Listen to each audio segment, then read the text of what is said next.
to another video, filming here from my garden.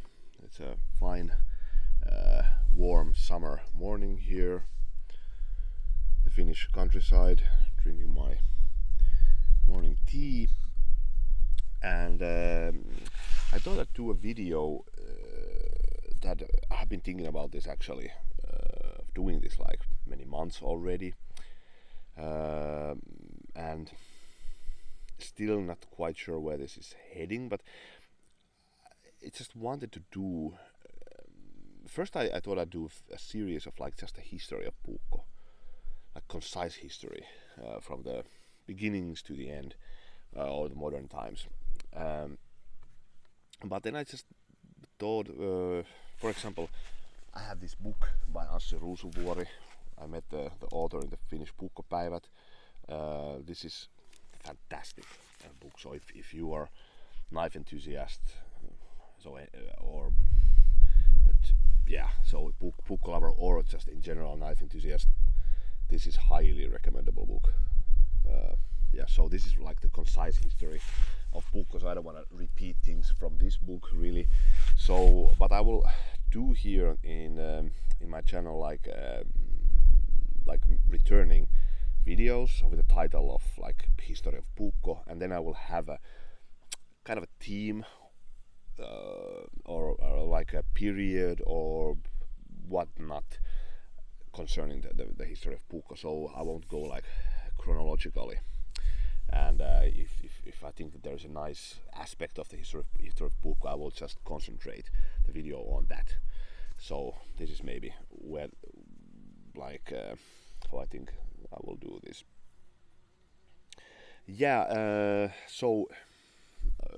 Before I go to the matter, it's very interesting kind of a concept of Finnish history in general. Actually, this is a word called eräkulttuuri, the wilderness culture, and I will try to explain why I think, maybe a provocative title, but I think Finnish puukko very well may be the original outdoor knife, at least here in Europe. But I will also show a few puukkos here. So these are one of my main puukko knives that I have. I have some others in the house also, but I just wanted to show these. The thing is that puukkos were the knives that I grew up with, like, definitely. So there weren't any other knives. So I started really like my outdoor life very, very early. So from as early as 7 years old or something, we all the summers in the countryside and even more, and it was just already back then I was kind of into knives, into puukkos, but puukkos were the only thing we used, moras and puukkos. And the funny thing is that I had a kind of bit of a collection of them, but then many of them just got lost, gave many away. I think there's many actually still at my parents' house, and we have a family house also there in the archipelago of Finland. There's probably, I don't know, some toolbox, something that's puukkos. So because they weren't that expensive, at least the puukkos that I used, and they were all over, so they weren't kind of precious gems, so to speak. So they would just use knives. But yeah, so puukkos were the knives that I grew up with.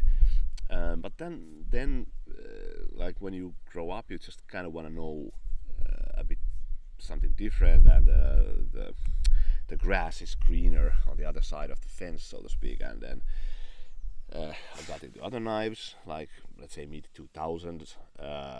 Just wanted to check like I was into more into survival knives and American knives, and because there weren't any full tang survival knives that I remember. Maybe there were, but just not very popular. And just got a bit into those knives, quite a bit actually, and then I just kind of forgot a bit at puukkos. And it's funny in life, you go in circles because now I'm like kind of back in the roots and developed again the interest for puukkos and the appreciation really. Maybe it has to do with the fact that we moved here in the countryside well over 3 years ago, and almost immediately at the same time I was just kind of back in the or gained my interest back to puukkos, definitely. So I'm kind of have returned to the roots with these knives, and I think they're really awesome, and you kind of very often you need another perspective to appreciate what you have. So you need some other things to really understand. Okay, the puukkos actually are pretty damn awesome knives. So yeah. But yeah, I will in this video also use something that I haven't done before. It's just I will put some pictures of paintings, photos, something about when I go a bit more to the history. And it's not going to be like very long the video, because like I said, I want to do a series, but I will just do snippets of the Finnish history that I think are kind of interesting, and not in any chronological matter or anything. So, but yeah, anyway, I'm rambling. I will show shortly these knives before. This is actually interesting. I just got this 2 days ago because I had my birthday, and my wife bought this to me. She went to antique, how do you say in English? I don't know if it's kind of a antique days of sort with her friend, and then she saw this one. It's a Fiskars. You see the F logo here, made by Fiskars. It's old puukko from the 60s. So they stopped doing this model in the 60s. So it's quite old. Really nice. I haven't owned this one. I have seen them, so they're really popular. I read it's even in the history of puukko, this Asse Ruusuvuori book, and he says that this was advertised as a hunting knife, so hunting puukko, which is I think there is a variation for sure for skinning and more hunting type of puukko. There was many variations, but I think like the word they weren't named as they weren't called as metsästyspuukko, like hunting knife, but this was really like advertised. Okay, this is a hunting knife. Has this upswept blade. It's made of nylon of sort. The handle, I'm not really sure of the material, so I will do a separate video of this later, and I will check the details. But once again, I emphasize this a lot in my channel. I started to think that Finnish knife makers do the best damn sheath in the world. This is like almost 60 years old, this knife, and this has better sheath than so many knives with really expensive knives and totally new. So that's one thing. Yeah, there's a Martini. Has been in a few videos. This is one of my oldest knives and one of my most used one also. It's very simple. It was back in the day already quite affordable. I think it's even now, so it's up like, I don't know, 30 euros or something like this. I don't know why I used this. There's something about I don't know. I just very often I want to take this with me. So this has been very many hiking trips and fishing trips and etc. Nice. And then maybe I'll show this. This I bought just 2 weeks ago. I will do a separate video of this also. This is Iisakki Järvenpää knife, and Iisakki Järvenpää is one of the oldest famous knife makers that are still making knives from Ostrobotnia region. Very traditional, very nice knives. They do also those very like highly decorative, really beautiful festive knives and everything. Part of the national how do you say, national dress of that region is also that you have this two puukkos maybe, or there's a combination of bigger puukko and then the smaller puukko.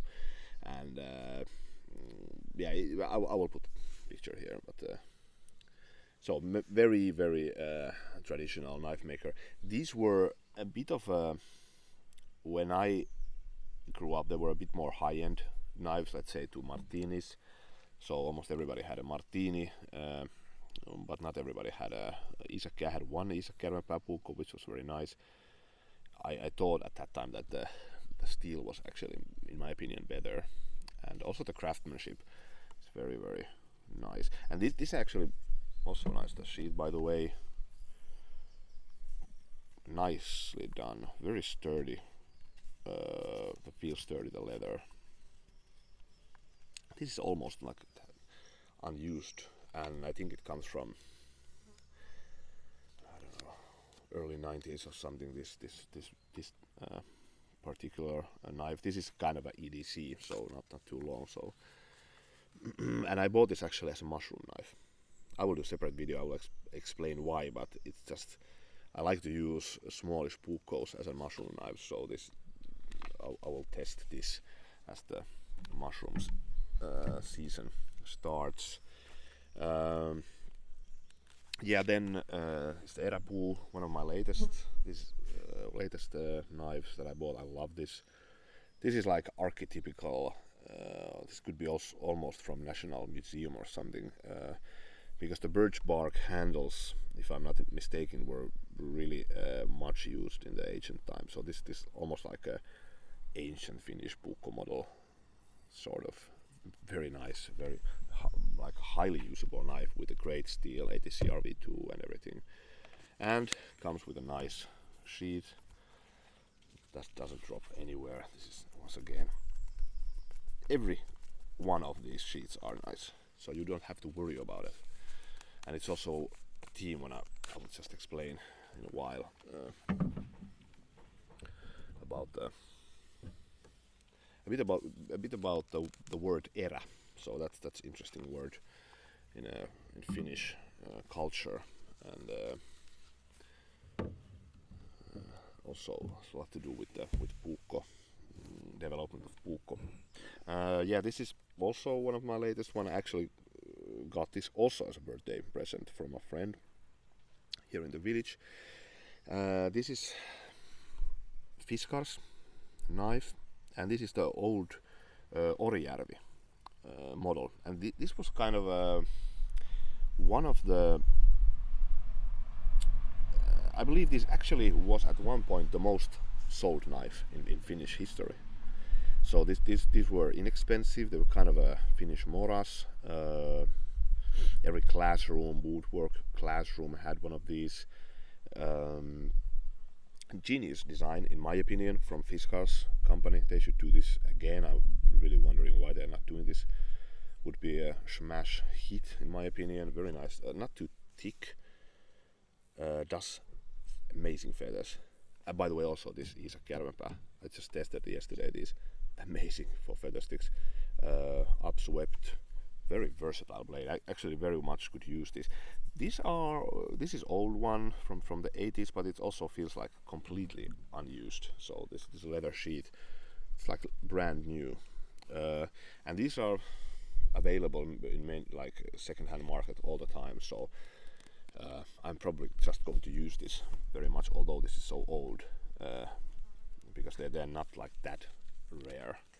But still, I took there was a lac here. I don't know what is the English word. Kind of maybe it's lac. I will put the link in the description, but of the word. But anyways, I kind of sanded out with the sandpaper, and it's very nice, smooth now. very nice. The Fiskars really should do this again. This model. This would be very nice. People want this type of heritage thing nowadays anyway. So people are kind of bored with the plastic things and everything. So and it comes also with a good sheet, and the retention is nice. And then also the late buy was this Ahti tikka. I bought this. I actually don't even know for what purpose. I went to Lamnia, the shop, which is in Lappeenranta.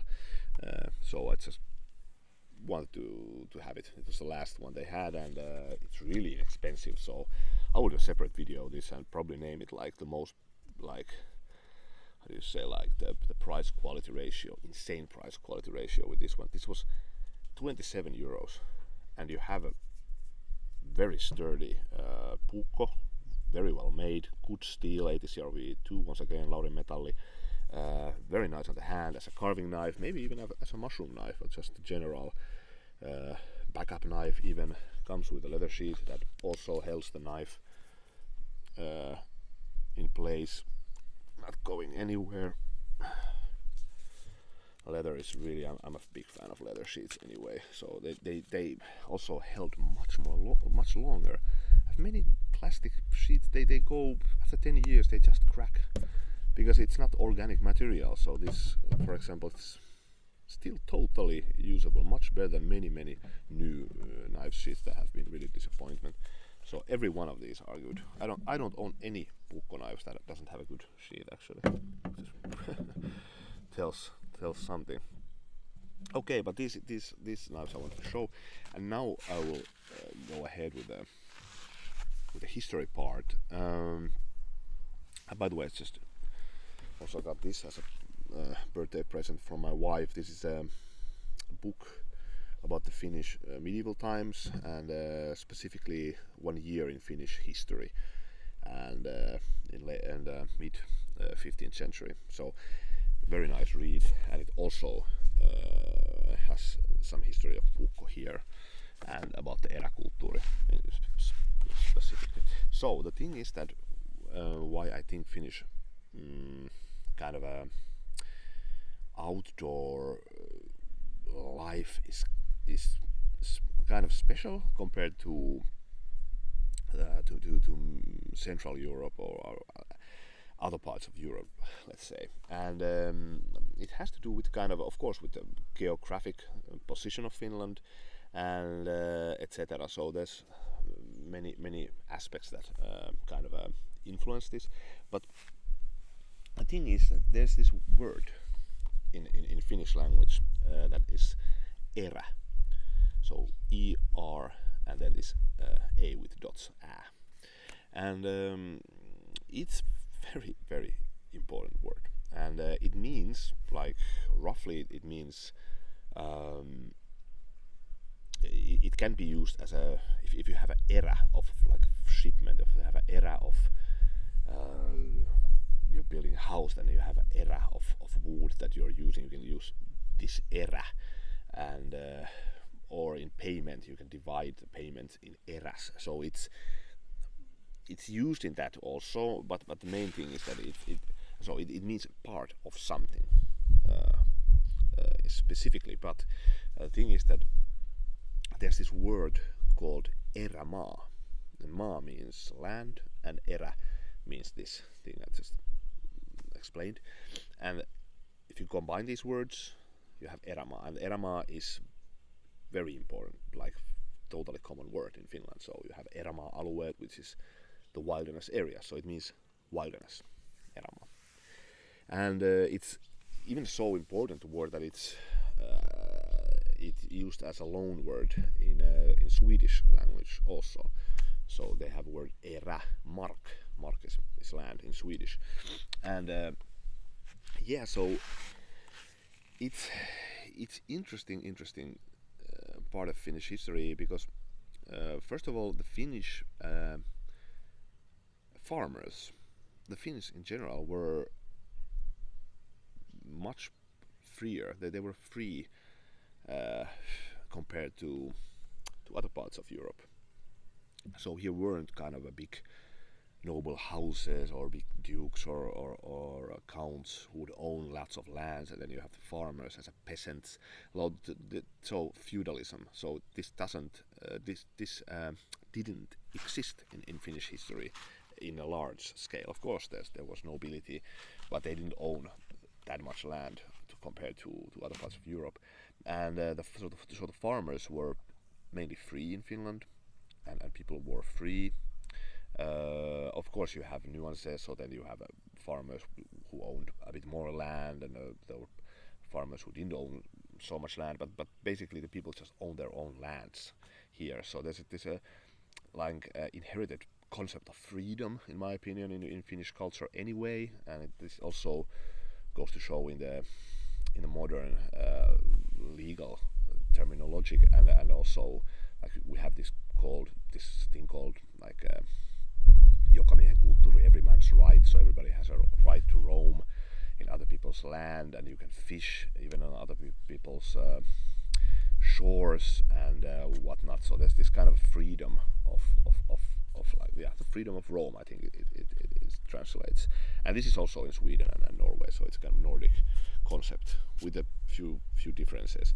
But anyways, the birth of this, and then we also go to the puukko, and why I think puukko is really one of the maybe the original outdoor knife of at least Europe. Is that I will use now a specific like anecdote or like a specific history of Finland. My parents, they lived or they had a farm house or summer house in a beside the second biggest lake of Finland. It's called Päijänne. So it's about 300 kilometers up north from Helsinki, in the district called Middle Finland, so Keski-Suomi. And these areas were even nowadays actually not that like great farm areas. So it's mainly like big waters, not only Päijänne Lake, but it's part of this area called Lakeland in Finland, which is a huge geographical district of Finland with massive amounts of lakes, and that definitely is a part of that. So there's the big lake of Päijänne, but then there was another lakes everywhere. So and a kind of rocky with height differences. So that definitely weren't optimal for farming, and even nowadays it's just very small fields and everything there. But these areas were the wilderness areas that were used by the farmers of southern district of Häme. And Häme is one of the ancient tribes of Finland, and it's also one of the ancient districts of Finland. So there's lots of history there, and it's kind of a south west central Finland area. So from for example from Luhanka, where my parents lived, it's about 200 kilometers south, and so the farmers there owned the right to hunt and fish in these areas up north. And this is something which is very different from feudalistic medieval Europe. So, and this is also explained very nicely in details in this book, which was very nice. I was thinking about the video, and then my wife bought me this as a birthday present, so couldn't be more excellent choice actually. But yeah, so the people, they own their land in for example in Häme. There's age-old villages, age-old cities, towns, and but specific villages had their own erämaa, and they went a few times a year there to hunt the fish. And so they were kind of original mountain men also of American culture, or like I don't know if I can like maybe even like the Finnish cowboys or something. I don't know. It's kind of the concept of you had the farmland, you have the everything you needed there in south, but then you knew that you have these amazing opportunities for hunting and fishing, and then you would go there, and then one specific village would own the areas. And for example, then where my parents lived, there was a lake called Hauha-järvi, and the people who fished there and hunted there around this lake, kind of a middle-sized lake, were the farmers of the village called Hauho. And Hauho is a medieval village, a very old village in Häme. And so the farmers who lived there had the right to fish. This was their hunting ground, their fishing ground, and they went this long journey, 200 kilometers up north. And then there was, for example, there's also old village of Häme called Lempäällä, and then there was village called, or area district called Lempää there up north. So you can really see the correlation. So you just need to look the map and you're okay. So the Häme people owned these areas from the medieval times onwards.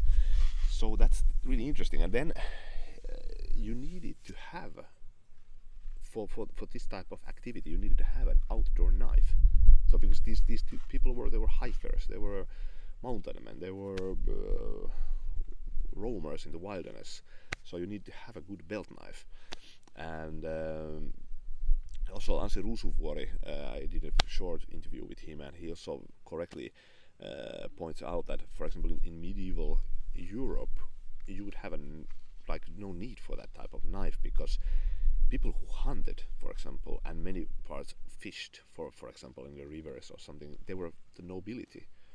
So they owned the land, so they could do that, and so people didn't have any use for outdoor knives. They would have a skinning knife or just kitchen knives, and then blades for self-defense or of sort. But so this type of outdoor knife use didn't exist in that sense, and so you needed a kind of versatile blade like we have here, so that can do anything. They can do, you can start a fire with them, you can fish with them, you can skin an animal with them, you can also use them as a self-defense, you can carve things, whatnot. Just in a sense kind of survival knives also. So and good belt knives. And you also see them in Finnish. if you look at Finnish paintings of old paintings, you see the people had the belt knives, and they're very often it's depicted in the kind of Finnish, the myths of Finland and everything. The Kullervo, for example, it's a figure in the Kalevala. The only thing that he inherits from his parents is a puukko, so it has also importance in this tale of the tragic tale of Kullervo. By the way, Tolkien was highly influenced on this tale, and the first book of J.R.R. Tolkien was the story of Kullervo, so we retold the story of Kullervo, and but he also had the puukko. So but I just think it very very maybe that it is the original outdoor knife, and then you from this culture, this eräkulttuuri. So you can actually in Finnish language you can just combine the word with almost anything. So erä, and then you put another word, and you have a you can use that a lot. So like I said, erämies is like wilderness men, eräkulttuuri, eräretki, important. So eräretki means a trip. So eräretki means like a wilderness trip. So the people of Häme, for example, and they weren't only, I'm just now using Häme as an example, but they were also, it's a big part of Finnish culture anyway. So the Karelians, for example, which is another tribe, one of the ancient tribes of Finland, who actually fought against the Häme all the time. So they had a massive conflicts, these two tribes. It's even depicted in the in the crest of Karelia. So on the left side you see the sword of Häme, and then on the right side the sword of Karelians, and and they fought over these lands, and then there's up north there's a tribe called the Kvenes, from which actually the Norwegian word for Finns is actually, the original word is Kvens. So there's people in the up north with Finnish heritage, and they are called Kvens, and they come from this tribe of Kvens, which is ancient old, very very old tribe of Bronze and Iron Age, and they were already up north, but then they had their eramas and their like wilderness areas, their eramat up north also to Sweden. So nowadays if you go north Sweden, there's a lot of words for rivers and lakes that are of Finnish, has Finnish words, and there's also people with Finnish heritage living there. So these people, the theory is that they stem from this tribe of the Kvens, which is they're also in many cases depicted also in the sagas of the Viking sagas. They allied with the Norwegians, and then they fought over Lapland a lot. So also against the Karelians. Then so Karelians were of the east of Finland, and so forth. But in the center of all of this is all the time the erama. So important word, and it is the only word for in Finland for wilderness area. So even nowadays there's official erama-alueet, which means like wilderness districts of Finland. So you have national parks, but then you have erama-alueet, and so important word. Interesting. I'm thinking if I missed some details, maybe not. So I'm just kind of I want to do this series, this history of puukko, but I will just focus always on a specific like detail, a specific part of the history, and then I will do the video. So yeah, it's I've returned home kind of with the puukko, so I really like understood the beauty of them a lot, and yeah, like I love puukkos, but I love also another blades of the world, of course. So that's not like, I don't say puukkos are the best knives, for sure not. I don't mean that.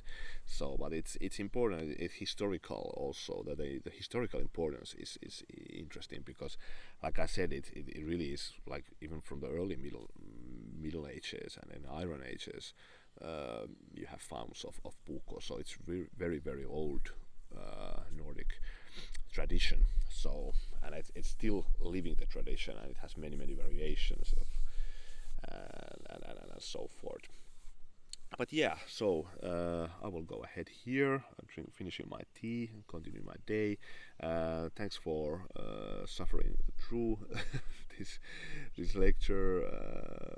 Glad you watched it, if you did. Yeah, so have a nice day, and see you later.